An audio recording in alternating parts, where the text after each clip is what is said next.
오늘 우리에게 주신 하나님의 말씀 야고보서 5장 9절에서 11절입니다. 야고보서 5장 9절에서 11절 말씀 한 목소리로 읽겠습니다. 형제들아 서로 원망하지 말라. 그리하여야 심판을 면하리라. 보라, 심판주가 문 밖에 서 계시니라. 형제들아, 주의 이름으로 말한 선지자들을 고난과 오래 참음의 본으로 삼으라. 보라, 인내하는 자를 우리가 복되다 하나니 너희가 욥의 인내를 들었고 주께서 주신 결말을 보았거니와 주는 가장 자비하시고 긍휼히 여기시는 이시니라. 아멘. 본문에 계시된 주님은 어떤 분이십니까? 고난을 인내하는 자를 복되게 하십니다. 11절 끝부분에 주는 가장 자비하시고 긍휼히 여기시는 이시니라. 고난을 참는 자를, 인내하는 자를 자비와 긍휼로 갚아주시는 분이시죠. 온전한 믿음이란 무엇일까요? 실천하는 신앙입니다. 바로 고난 가운데 기다리며 인내할 줄 아는 신앙이죠. 어떻게 인내합니까? 지혜를 구해야 합니다. 그 지혜의 실천편이 오늘 말씀이죠. 하나는 할 일, 또 하나는 말 일이 있습니다. 첫째, 하지 말아야 할 일이 있어요.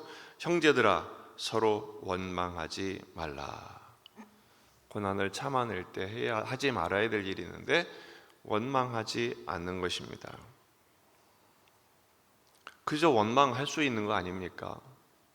고난을 여러 가지로 당하다 보면 부당한 고난, 또 억울한 손해, 이런 일을 당하게 되면 원망이 절로 나오는 것은 어쩔 수 없는 우리의 현실입니다. 하지만 오늘은 말씀에서 굉장히 강경하게 말씀하십니다. 서로 원망하지 말라. 그리하여야 심판을 면하리라. 고난 가운데 원망하는 것은 어쩔 수 없는 것처럼 보이는데 그 원망이 심판의 근거가 될 수 있다는 사실이에요. 보라, 심판주가 문 밖에 서 계시니라. 왜냐하면 원망이 결국 뭐를 부르냐? 독한 시기와 다툼, 그리고 분노와 비방, 남 탓하는 거거든요. 결국 원망은 남 탓하는 것처럼 보이지만 그 뿌리 속에는 하나님 탓을 하는 것입니다. 그래서 원망하지 말라. 하나님을 바라보라는 것이죠. 두 번째, 해야 할 일이 뭡니까? 하지 말아야 할 일은 원망하지 않은 것이고, 해야 할 일은 바로 선지자들의 본을 받는 것입니다. 10절, 형제들아 주의 이름으로 말한 선지자들을 고난과 오래 참음의 본으로 삼으라. 그러면서 야고보서는 욥의 예를 들어주고 있습니다. 11절, 보라, 인내하는 자를 우리가 복되다 하나니 너희가 욥의 인내를 들었고 주께서 주신 결말을 보았거니와 주는 가장 자비하시고 긍휼히 여기시는 분이시다라는 것이죠.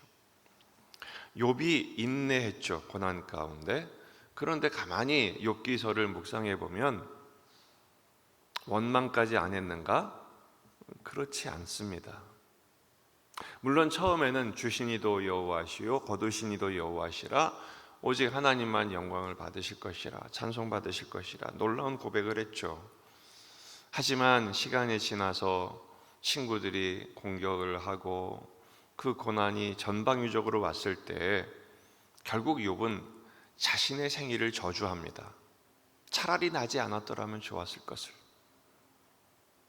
그러면서 인생을 저주하고 자신의 무고함과 자기의 의를 선언하기도 합니다. 심지어 반항하기도 하죠. 그러니까 맹목적인 복종을 한 것은 결코 아닙니다. 생각해 보십시오. 욥같이 여러 가지 시험이 아니라 전방위적인 시험을 당할 때 모든 소유가 다 날아갔죠. 자식들은 다 몰사합니다. 가정이 깨지죠. 건강도 잃습니다. 아내는 저주하고 하나님 저주하고 죽으라고 하고 나가버립니다. 친구들은 와서 한 주는 같이 있는지 모르지만 계속 공격을 합니다. 누구도 감당할 수 없을 것입니다. 하지만 욥은 그래도 하나님을 바라봤어요. 욥기 19장 25절을 보면 내가 알기에는 나의 대속자가 살아계시니 마침내 그가 땅 위에 서실 것이라. 내 가죽이 벗김을 당한 후 뒤에도 내가 육체 밖에서 하나님을 보리라. 그래도 하나님을 바라봤다는 것입니다. 그러니까 욥의 인내라는 말을 썼지만 사실은 욥의 끈기, 욥의 확고함, 그래도 하나님 바라봄이라고 번역을 해야 맞을 것 같습니다. 하나님은 이 욥의 부족한 인내도 복되게 인정해 주신 것이죠. 왜 그렇습니까? 이 고난이 욥의 인내를 만들어낸 것이죠. 시련의 목적은요, 오늘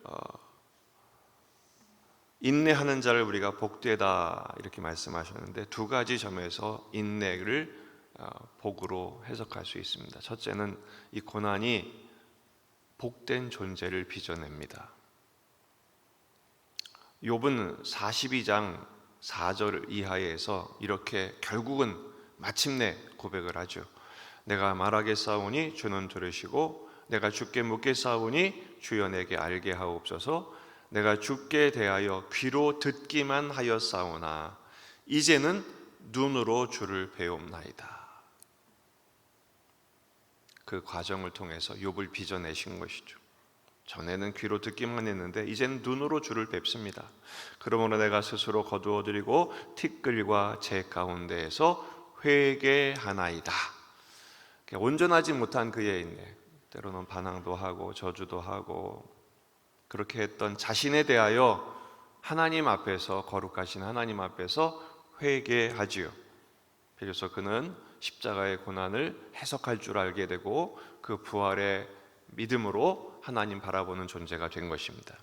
두 번째는 실제로 욥을 복으로 채우십니다. 욥기 42장 25절, 욥이 그의 친구들을 위하여 기도할 때 여호와께서 욥의 곤경을 돌이키시고 여호와께서 욥에게 이전 모든 소유보다 갑절이나 허락하셨어요. 하나님의 백성의 복락을 이 땅에서도 누리게 하신 것이죠. 결국 하나님은 그 모든 고난 속에 인내하는 자를 모든 것이 합력하여 선이 되게 하신 것을 믿으시기를 바랍니다. 아브라함 링컨 대통령이 재직 시절에 그가 출석하는 교회에 그가 사용하는 성경이 있었는데 그의 성경의 한 부분이 여러 번 눌린 자국이 있고 심지어 눈물 자국으로 얼룩진 본문이 있었어요. 그걸 이렇게 찾아보니 시편 37편 7절 이하의 말씀이었어요. 여호와 앞에 잠잠하고 참아 기다리라. 자기 길이 형통하며 악한 꾀를 이루는 자 때문에 불평하지 말지어다. 분을 그치고 노를 버리며 불평하지 말라. 우리여 악을 만들 뿐이라. 믿음의 거장들도 하나님 앞에서 그 눈물의 골짜기를 지나갈 때 하나님 앞에 길이 참고 인내하기를 위해서 얼마나 애를 썼는지를 보여주는 대목인 것입니다.